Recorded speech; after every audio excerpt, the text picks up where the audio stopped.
Hey guys, happy Thursday. I hope you've had a great week. I hope the weekend's even better for you.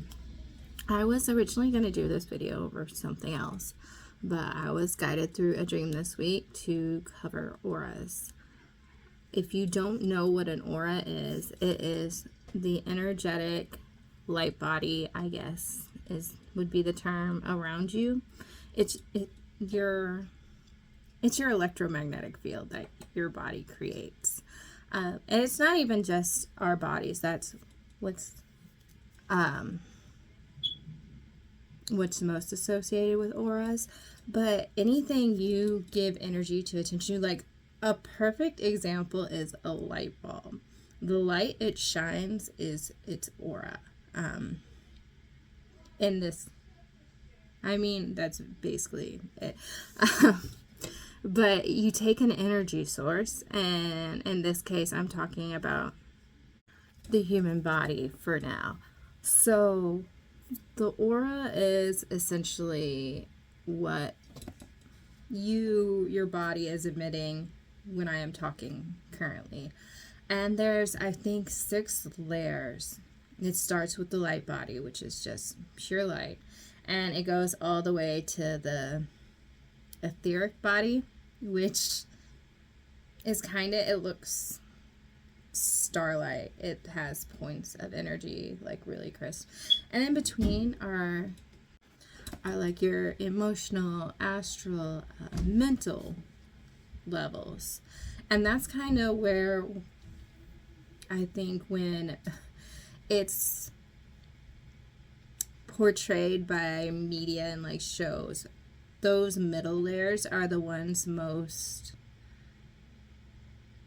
talked about. Like a girl will come up and be like, oh, let me match this color to the color of your aura, because the middle layers are really where you will see the most colors. Because if you got to think of the light spectrum, like it's all like this, it's every color, but we see it as white light until it's broken up. And that's essentially what's happening with the colors. So if you are feeling real passionate or something, you are going to be vibrating at that particular frequency that allows, red or orange to break through. So that's when people are like, oh, you're this aura color. That's what they're saying, is that frequency is going through you, whether it be from like emotional state or physical state. And it's kind of funny, this is just a personal observation, but your favorite color, or at least I've noticed when people talk about their favorite color, it's typically the same color as their aura. And even if you can't see auras, you can train to see auras, you can train to do any psychic abilities. Don't be thinking like it's impossible. Just, you are an amazing magical creature just as much as the rest of us. But anyway, sorry. Your favorite color tends to be a big indicator on what is the predominant color in your aura at the moment. That's why some people will go through stages like, oh, this is my favorite color, and then it will change. And that's, it's not a bad thing. That's actually a really cool thing that you are able to, shift and stuff. Oh, I lost my train of thought.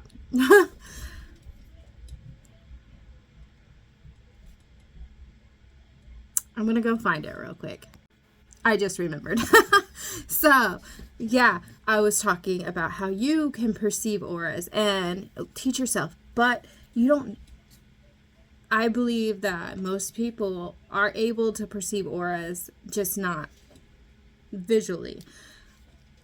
I don't know if you've noticed, there are instances when a person will come up to you, and for some reason, when you think of that person, you will think of a color. And that's typically because you sampled their aura field, you felt their aura field.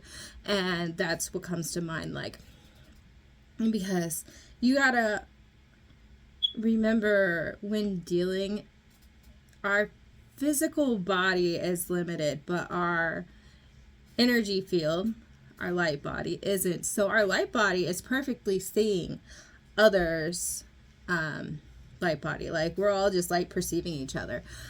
So there will be a place, you know, where that information is stored, usually in like the subconscious or something. So when you see that person, you'll be like, oh, they emit this like blue. I think of blue when I see them, or I think of green. Or my dad's girlfriend, she was like, she ordered me a UV shirt for Christmas, and she was just like, man, I saw purple. She's like, purple, I knew purple would be your favorite color. And she was right. So don't, like, if you start, I think with that point, like, you can already perceive, it will help you if you want to learn to develop to see auras more. Now, I will be honest, there's very few times I actually see colors. Like, I have to concentrate very hard to see colors of the aura. It typically comes to me as almost like, anyway, my husband came in and brought me breakfast, so there's a little break in the video. But as I was saying, perception of auras, for me, it's typically just seeing the light body. Like, I almost describe it as if seeing things in negative. Like, you just kind of see that glow and everything else is kind of dark. So in those cases, I kind of rely on my intuition, third eye, to kind of throw out colors. Like, I think for like the energetic and emotional well-being, it's kind of easy to tell because sensing it. So if you know what each color is associated to the emotion or thought process going through a person, you can kind of guess what their colors is. But you can put your hand against, or have someone stand against like a white background and like concentrate, and as you move you will see kind of their color. So that is one way to practice. There is so your auric magnetic field is meant to like protect you. It's like your senses, it shields your internal light body, but it can have problems. There's like 6 main problems. The first one is not being or being disconnected from source, not being connected and having that kind of like an energy tap, like the filament of a light bulb. I guess it'd be like the electricity current into the filament. The filament is what we're protecting because it emits that auric, if we're talking about light bulbs. There's also parasitic cords. Like, these are like soul ties or karmic bonds that have come up that, as I said, are parasitic. So they are essentially draining you or creating this like dark thought pattern or tense, heavy emotions. Then there is also having cracks or cuts in your aura.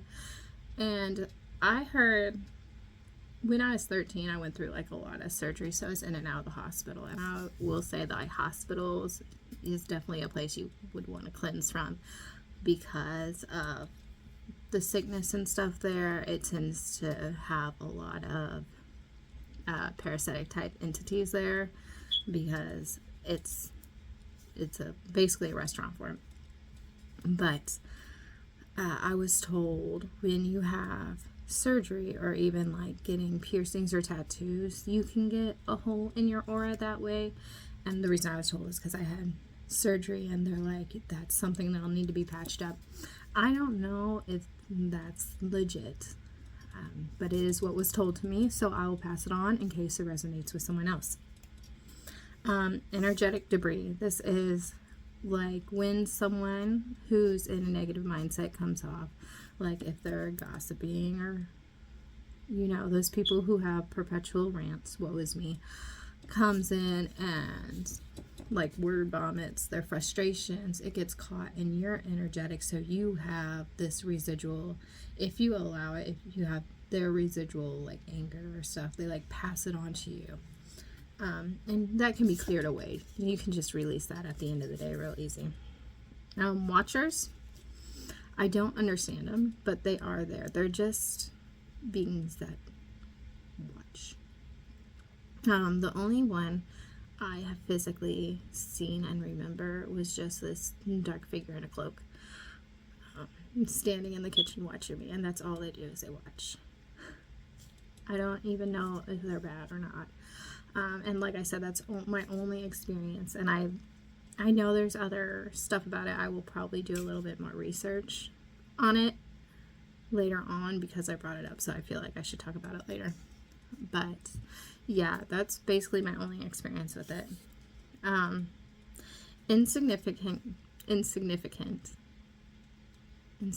Insufficient grounding, not grounding enough, not allowing yourself to attach to earth, because when you do that grounding, it allows some of that debris and, like excess from like those cords and whatnot to seep into the earth. The earth is really healing. That's why when you go into nature, you'll feel that lighter, because our planet is so amazing. It's been designed, or we've been designed to let it heal us. So allowing yourself to significantly ground, even if you can't get out into nature, just taking in and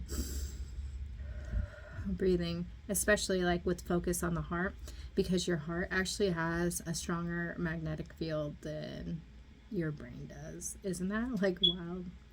But yeah, focusing on that heart, which brings me to my next problem is chakra blocks.